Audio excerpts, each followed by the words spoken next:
Gulf മേഖല വീണ്ടും ഒരു സമ്പൂർണ്ണ യുദ്ധത്തിന്റെ വക്കിലെത്തി നിൽക്കുകയാണ്.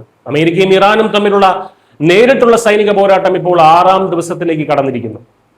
ഒരു വശത്ത് അമേരിക്കൻ വ്യോമാക്രമണത്തിൽ ഇറാന്റെ പാലങ്ങളും റോഡുകളും ഉൾപ്പെടെയുള്ള അടിസ്ഥാന സൗകര്യങ്ങൾ തകർക്കപ്പെടുമ്പോൾ, മറുവശത്ത് ഒട്ടും പിന്നോട്ടില്ലാതെ ഇറാനും അതിശക്തമായി തന്നെ തിരിച്ചടിക്കുകയാണ്. ലോകം കടുത്ത ഉദ്വേഗത്തോടെയും ഭീതിയോടെയുമാണ് ഈ അവിരാമ പോരാട്ടത്തെ നോക്കിക്കാണുന്നത്. അമേരിക്കൻ പ്രസിഡന്റ് ഡൊണാൾഡ് ട്രംപ് നൽകുന്ന മുന്നറിയിപ്പുകൾ വളരെ വ്യക്തമാണ്.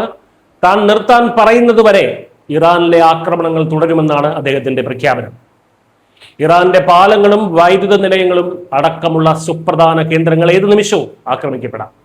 തെക്കൻ ഇറാനിലെ തീരപ്രദേശങ്ങളിലും നഗരങ്ങളിലും അമേരിക്കൻ വ്യോമസേന നടത്തുന്ന ബോംബാക്രമണങ്ങളിൽ വൻ നാശനഷ്ടങ്ങളാണ് റിപ്പോർട്ട് ചെയ്യപ്പെടുന്നത്.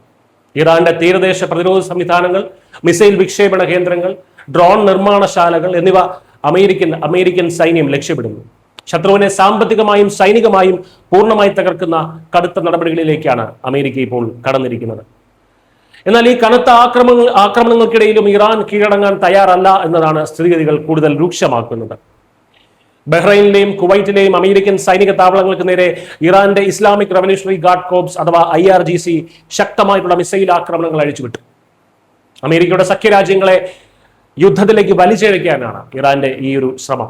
കുവൈറ്റിലും ബഹ്റൈനിലും വ്യോമപ്രതിരോധ സംവിധാനങ്ങൾ സജീവമാക്കിയാണ് ഇറാന്റെ ഈ ആക്രമണങ്ങളെ അമേരിക്കൻ സൈന്യം നേരിട്ടത്.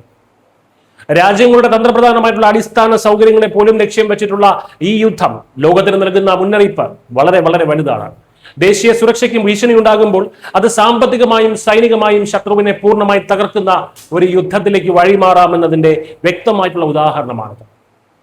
പകുതി വഴിയിലെ ഒത്തുതീർപ്പുകൾക്ക് പകരം പരമാവധി പ്രഹരശേഷി ഉപയോഗിച്ചുള്ള ഈ പോരാട്ടം ഗൾഫ് മേഖലയെ വലിയൊരു സാമ്പത്തിക സുരക്ഷാ പ്രതിസന്ധിയിലേക്കാണ് തള്ളിവിടുന്നത്.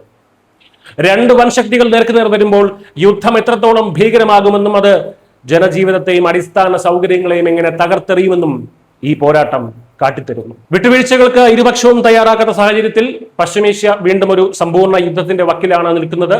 വരുന്ന ദിവസങ്ങൾ ഈ യുദ്ധത്തിന്റെ ഗതിയെ സംബന്ധിച്ചിടത്തോളം അങ്ങേയറ്റം നിർണായകമാണ്. News desk Malayalam.